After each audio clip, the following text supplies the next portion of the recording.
Bem-vindos à nossa exploração de hoje. Vamos mergulhar num assunto que, olha, tá dando o que falar. O uso de inteligência artificial como parceira na programação. É um conceito que alguns chamam de vibe coding, talvez pela sensação de agilidade, né? Aquela iteração rápida que pode rolar, quase como programar na vibe da IA. A nossa missão aqui hoje é basicamente extrair as lições mais valiosas, as dicas práticas das experiências que desenvolvedores e especialistas estão compartilhando por aí. Queremos, assim, destilar o que é essencial para quem está pensando em usar IA no desenvolvimento, seja para acelerar um projeto, sabe? Ou para aprender uma tecnologia nova, ou só para entender mesmo o que está rolando nessa área. Exato. E é bem interessante notar que, apesar de ser algo relativamente novo, a gente já vê um conjunto de boas práticas aparecendo. Lembra um pouco, né, o que aconteceu com a tal da engenharia de prompt uns tempos atrás. O pessoal foi aprendendo a conversar melhor com a IA para ter resultados mais úteis, mais precisos. Agora, o foco é aplicar essa disciplina, sabe? Usar princípios sólidos de engenharia de software quando se usa essas ferramentas de codificação com IA. Não é mágica, né? É mais método mesmo. Ok, então vamos desempacotar isso. A nossa conversa vai seguir uma linha mais ou menos lógica. Vamos começar pelas ferramentas e pela parte que parece ser crucial do planejamento. Depois, a gente examina as práticas essenciais, aquelas que, separam o sucesso da frustração ao usar IA. Vamos falar também de como lidar com bugs, que sempre aparecem. Inevitável. Pois é, e algumas técnicas mais avançadas para otimizar o processo e, claro, a mentalidade certa para navegar nesse mundo que muda, assim, toda semana, praticamente. Então, o começo de tudo, escolher a ferramenta. Para quem está começando do zero, zero mesmo na programação, o que as fontes sugerem? Olha, para esse público, ferramentas com uma pegada mais visual, tipo o Replit ou o Lovable, podem ser um bom ponto de partida. Elas facilitam bastante a criação de interfaces, de UIs, né? Ah, legal. Mas tem alguma limitação? Qual a pegadinha aí? Tem sim. A limitação geralmente aparece na lógica de back-end mais complexa, vamos dizer assim. Elas são ótimas para protótipos rápidos, para interfaces, mas talvez não escalem tão bem para aplicações muito parrudas.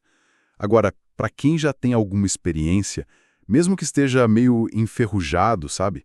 Aí a sugestão é pular para ferramentas mais robustas, tipo o WindRef, que tenta entender o projeto como um todo, ou o Cursor, que é um editor de código focado nessa integração com IA, ou até interagir direto com modelos como o Claude Code, por exemplo. Certo. Então, ferramenta escolhida, aí dá aquela vontade de sair codando direto, né?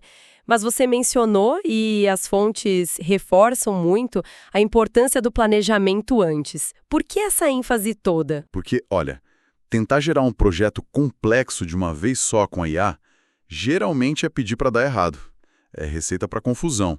A recomendação forte é, antes de escrever qualquer linha de código, sentar e trabalhar com a IA para montar um plano detalhado. Um jeito bom de fazer isso é ter um arquivo Markdown no projeto. Ali você descreve as funcionalidades, a arquitetura que você está pensando e, muito importante, o que não vai ser feito agora. O famoso won't do, para manter o escopo sob controle, né? Aham. E pode até listar ideias para depois. Planejar junto com a IA ajuda a alinhar as expectativas e dar uma estrutura clara para ela seguir. É como dar um mapa para ela. E a execução desse plano, então, não é para fazer tudo de uma vez, é ir por partes, incrementalmente. Tipo, dizer para IA, ok, vamos focar só na autenticação de usuários agora. E aí, quando essa parte funciona... Isso. Quando funciona, você testa, mesmo que seja um teste básico, e faz o commit no Git. Fundamental. Certo. Marque essa sessão como concluída lá no seu plano em Markdown e só aí você parte para a próxima. Essa abordagem de passo a passo com um commit frequente evita aquela dor de cabeça de ter um monte de código gerado que não funciona e você nem sabe por onde começar a arrumar. É construir em cima de algo sólido, sabe? Perfeito. E isso já puxa o gancho para as práticas fundamentais, né? Aquelas que realmente fazem a diferença entre usar bem ou mal a IA. A primeira, que você já mencionou e as fontes batem muito na tecla, controle de versão. Git. Usar Git religiosamente. Nossa, sem dúvida. Essencial. A recomendação é fazer commit depois de cada pequena etapa funcional que você conseguiu completar com sucesso. E um alerta importante. Não dá para confiar cegamente nas funções de reverter ou desfazer que algumas dessas ferramentas de IA até oferecem. Elas ainda não são tão confiáveis quanto o bom e velho Git. O Git é sua rede de segurança real. E mencionaram especificamente um comando do Git, o Git Reset Hard. Para quem não usa muito, pode soar meio drástico. Qual é a lógica por trás disso? A lógica é simples: evitar acumular lixo no projeto. Sabe quando a IA começa a gerar um código meio esquisito? Ou vai por um caminho que claramente não é o certo? E isso acontece, tá? Acontece. Nesses momentos é muito melhor usar Git Reset Hard Head para voltar para o último commit bom conhecido, descartando totalmente as tentativas ruins, do que ficar tentando consertar camada em cima de camada de código problemático. Uma dica prática que o pessoal compartilha é: se você precisou, sei lá, de 5 tentativas de prompt para fazer uma função funcionar direito, não deixe esses 5 commits intermediários bagunçando seu histórico. Usa o Git Reset, volta para a base limpa antes de começar essa função e aplica só a versão final a que funcionou num commit limpo. Mantenha o histórico legível e o código mais confiável. Entendi. É uma forma de manter a sanidade do projeto, né? E a outra prática fundamental que aparece bastante, testes. Sim, testes. Escrever testes ou, olha que interessante, pedir para a própria IA escrever os testes para você. Ah! E aqui tem um ponto curioso. O foco recomendado é mais em testes de integração de alto nível, sabe? Aqueles que simulam como um usuário final interagiria com a aplicação. Tipo, clica aqui, preenche ali e vê se o resultado esperado aparece. Exatamente esses. E por que esse foco? Porque as IAs, ao fazerem uma alteração que você pediu, podem acabar quebrando outra coisa que não tinha nada a ver lá do outro lado do sistema. Acontece muito. Ah, as famosas regressões inesperadas. Isso. Esses testes de integração funcionam como uma rede de segurança contra essas regressões. A IA pode ter implementado perfeitamente a sua nova feature, mas, sem querer, mudou o comportamento de outra parte. Testes unitários muito focados talvez não peguem isso, mas um bom teste de integração provavelmente vai falhar e te alertar. É super útil. Faz todo sentido. Além de Git testes, que são mais estruturais, as fontes trazem várias dicas práticas do dia a dia de quem está usando isso. Uma que me chamou a atenção: se a IA integrada no editor de código travar ou ficar estranha, o que fazer? Uma sugestão é tentar copiar o trecho de código relevante e a pergunta ou a instrução que você deu e colar direto lá na interface web do modelo de linguagem, o LLM, que a ferramenta usa por baixo dos panos. Ah, e direto na fonte, digamos. Às vezes a interface web é mais estável ou lida melhor com certos tipos de input, sabe? Pode destravar a situação. Interessante. Outra dica que pareceu útil: usar mais de uma ferramenta de IA no mesmo projeto. Como? Como assim? Usar duas ao mesmo tempo? Pode ser. Por exemplo, você pode usar o Cursor para fazer edições mais rápidas e talvez o Windsurf para tarefas que precisam de uma compreensão maior do contexto geral do projeto. Deixa ele pensando lá enquanto você adianta outra coisa no Cursor. Tem gente que até roda o mesmo prompt, uma instrução mais complexa, em 2 ferramentas diferentes ao mesmo tempo para comparar os resultados. Aí escolhe o melhor ou até combina partes dos dois. É uma forma de tirar proveito dos pontos fortes de cada uma, né? Nossa, bem flexível, né? E tem a questão de como a gente conversa com a IA. A sugestão é tratar ela quase como se fosse uma nova linguagem de programação. Sim, nesse sentido. Ela precisa de contexto detalhado para funcionar bem. Não adianta chegar com um pedido vago, tipo: cria um app de tarefas aí para mim. Não rola. Não rola. Você tem que dar o máximo de detalhes que puder. Qual tecnologia usar? Quais funcionalidades exatas você quer? Quais são as restrições? Talvez até dar uns exemplos de código parecido ou de como os dados deveriam ser. Quanto mais contexto, geralmente melhor o resultado. É como programar só que com palavras. Entendi. Tem mais algumas dicas rápidas que apareceram. Algumas pessoas recomendam escrever os casos de teste antes de pedir o código para a IA. Como isso funciona? Funciona como se você estivesse criando umas barreiras de proteção, sabe? Ou guardrails, como chamam. Ao definir os testes primeiro, você está deixando bem claro qual é o comportamento esperado. Uhum. Aí a IA trabalha para fazer aqueles testes passarem. Isso ajuda a guiar ela na direção certa. É uma técnica interessante. Outra dica: investir um tempo planejando escopo e arquitetura direto à interface do LLM puro, tipo no ChatGPT, no Claude, antes de ir para a ferramenta de codificação mesmo. Esse planejamento inicial, essa conversa mais abstrata com o LLM antes de botar a mão na massa, ou antes de pedir para a IA botar a mão na massa, pode economizar muito retrabalho depois. Ajuda a refinar a ideia. E por último, nessa leva de dicas, ficar atento aos buracos de coelho. O que seria isso? Os rabbit holes. São aqueles momentos em que a IA parece que entra num loop, sabe? Fica gerando código repetidamente esquisito ou errado para a mesma coisa que você pede. Sei como é. Frustrante. Muito. Se isso acontecer, a dica é: para tudo, dá um passo para trás e tenta analisar por que ela está falhando.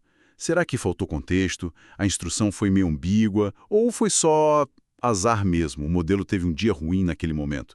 Tentar entender a causa raiz é bem mais produtivo do que só ficar clicando em regenerar sem parar. E um ponto que meio que amarra todas essas dicas é preciso encarar essa interação com a IA como um processo de engenharia, sabe? Não é como consultar um oráculo que vai te dar a resposta pronta. Exige disciplina, método e aplica boas práticas de desenvolvimento o tempo todo. Falando em problemas e método, vamos para as estratégias de depuração, de achar e corrigir bugs.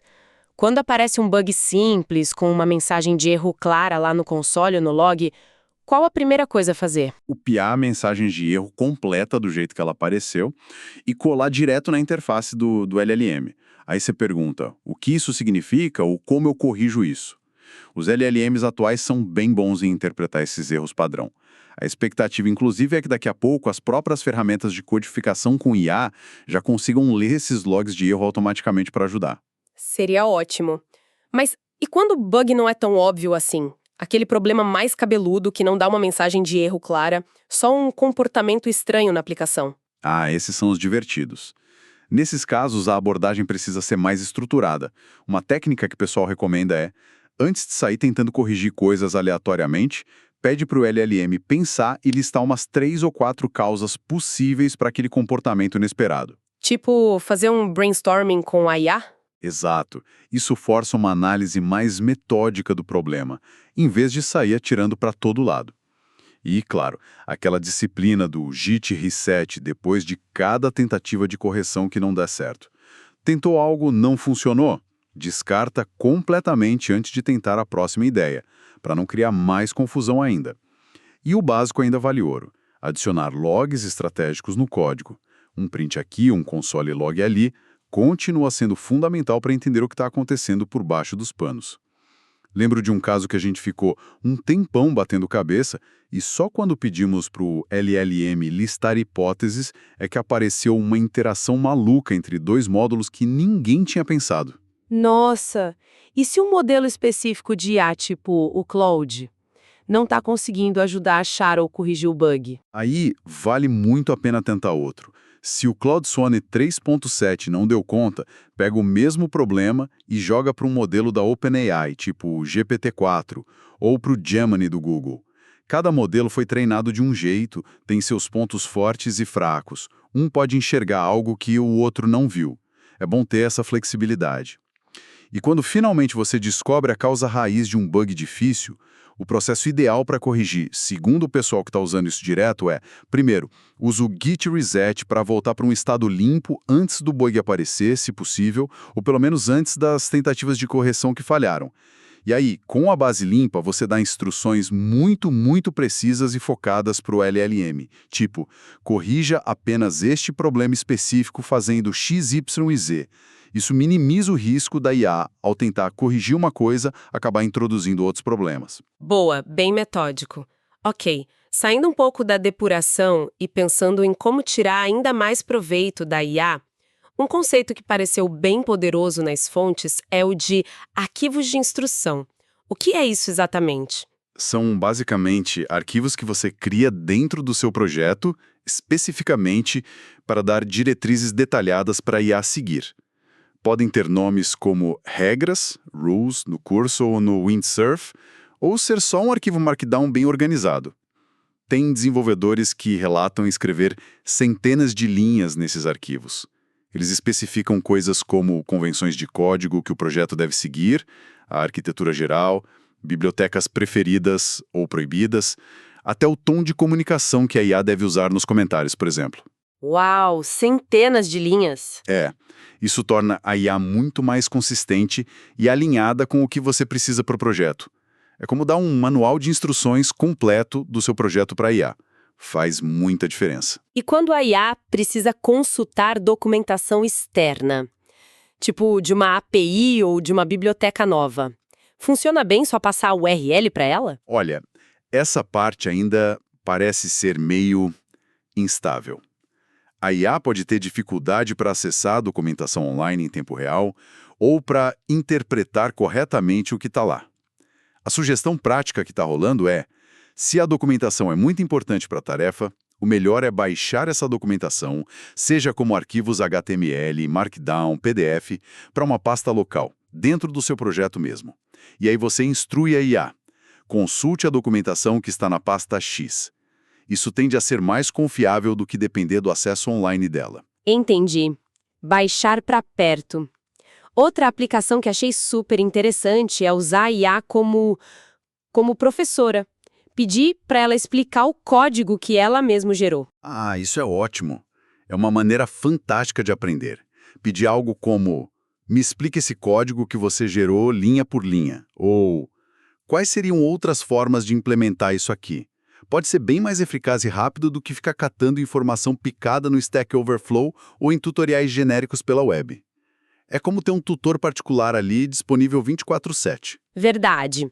E para funcionalidades que são realmente complexas, talvez algo que a gente não confie 100% na IA para gerar do zero.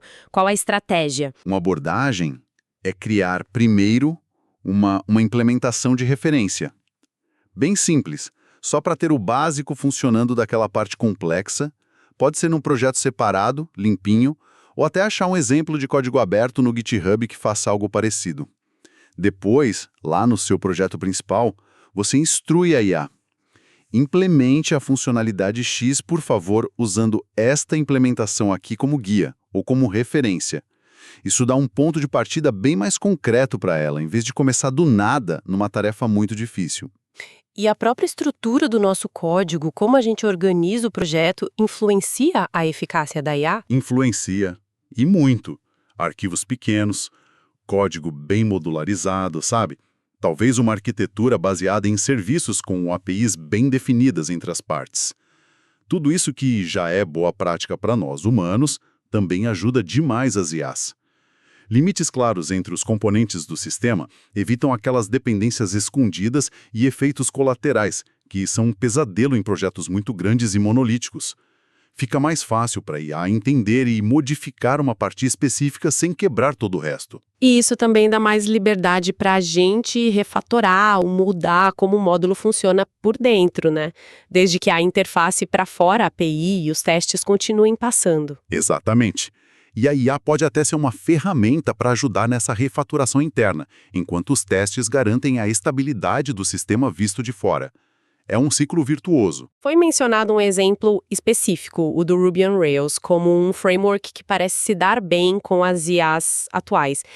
Por que isso aconteceria? Qual o princípio por trás? A hipótese principal é que frameworks muito estabelecidos, como Rails, que têm convenções muito fortes e, décadas de código, discussões em fóruns, documentação online, tudo isso gera um volume gigantesco de dados de treinamento muito consistentes para os LLMs. A IA acaba aprendendo o jeito Rails de fazer as coisas.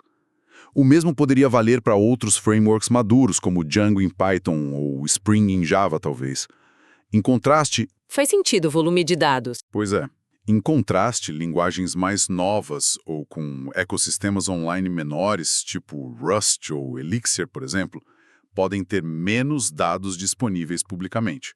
Aí fica mais desafiador para a IA gerar código que seja idiomático, que siga as melhores práticas daquela comunidade específica. Mas claro, isso é uma foto do momento, né? Pode mudar bem rápido com novos modelos e mais dados. Interessante essa conexão entre a história de uma tecnologia e o desempenho da IA com ela. E além de texto e código, as fontes falam de usar outros tipos de input para IA. O que mais? Sim, por exemplo, usar screenshots, imagens, seja para mostrar um bug visual na interface, que é difícil descrever só com palavras, ou até para dar uma inspiração de design. Olha, faz um componente parecido com esse aqui dessa imagem. Ah, legal. Outro input é a voz. Já existem ferramentas, como uma chamada Aqua, que permitem ditar instruções e até código para IA. Para quem digita devagar ou prefere falar, pode ser bem mais rápido. Falam em 140 palavras por minuto. E o interessante é que a IA parece ser tolerante a pequenos erros de transcrição da voz para o texto. Nossa, ditando código. Curioso. A refatoração também foi citada como uma prática importante para fazer com a ajuda da IA. Sim, mas tem um time certo para isso. É melhor fazer depois que o código já está funcionando minimamente e, idealmente, depois que você já tem testes cobrindo aquela parte. Aí sim, nesse ponto, você pode pedir para a IA. Dá uma olhada neste arquivo aqui e sugere partes que podem ser refatoradas porque estão repetitivas ou muito complexas, etc. É usar a IA para aplicar boas práticas de engenharia de software de forma mais sistemática. E para fechar essa parte de técnicas, a IA não serve só para gerar o código da aplicação em si, né? Ela pode ajudar em tarefas ao redor do desenvolvimento. Com certeza, os exemplos citados são bem variados. Usar LLMs para gerar comandos de configuração de servidor DNS, por exemplo. Ou para obter um passo a passo para configurar um hosting no Heroku pela linha de comando. Pedir para a IA criar imagens simples, tipo um favicon para o site, usando aqueles modelos de geração de imagem. Ou até para escrever pequenos scripts auxiliares, sei lá, um script em Python para redimensionar um monte de imagens de uma vez. A IA acaba virando uma espécie de assistente DevOps e até um pouquinho designer ali do seu lado. Bem útil. Muito bom. Chegando então na parte final sobre a mentalidade para ter sucesso com tudo isso. Se tivesse uma palavra-chave, qual seria? Acho que seria experimentação constante. Porque o estado da arte dessas ferramentas e dos modelos de IA muda muito, muito rápido. É coisa de semana às vezes. Então a recomendação é clara. Teste os novos lançamentos. Saiu uma versão nova do Gemini do Google. Testa para ver se ele está melhor para planejar a estrutura do código. O Claude Sonnet 3.7 acabou de atualizar. Vê como ele se sai na implementação de uma feature. O GPT 4.1 lançou algo. Testa na depuração. É preciso descobrir para o seu jeito de trabalhar e para os tipos de projeto que você faz, qual modelo ou ferramenta se destaca em cada tarefa. Não tem uma resposta única que serve para todo mundo. E o que é o melhor hoje pode não ser amanhã.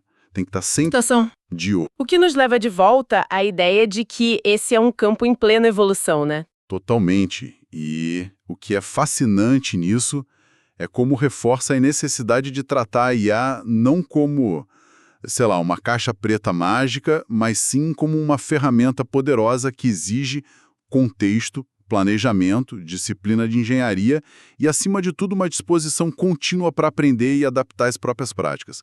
A habilidade de guiar a IA de forma eficaz é o que vai trazer os melhores resultados no fim das contas. Então, para a gente amarrar tudo isso para o pessoal que está acompanhando, recapitulando as ideias principais que surgiram. Aquele planejamento detalhado antes de começar a codar é realmente crucial. Git e testes de integração são as redes de segurança indispensáveis.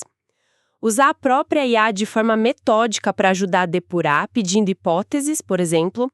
Aproveitar técnicas como os arquivos de instrução e manter o código modular para guiar melhor a IA. E, claro, manter essa mentalidade de experimentação constante, porque tudo muda muito rápido. Exato. E é fundamental entender que essas práticas não são só para especialistas em IA, não. São dicas bem práticas, acionáveis para qualquer pessoa que queira usar essas ferramentas de um jeito mais produtivo e, vamos ser sinceros, menos frustrante. Seguir esses conselhos pode de verdade acelerar bastante tanto o desenvolvimento de software quanto o aprendizado de novas tecnologias.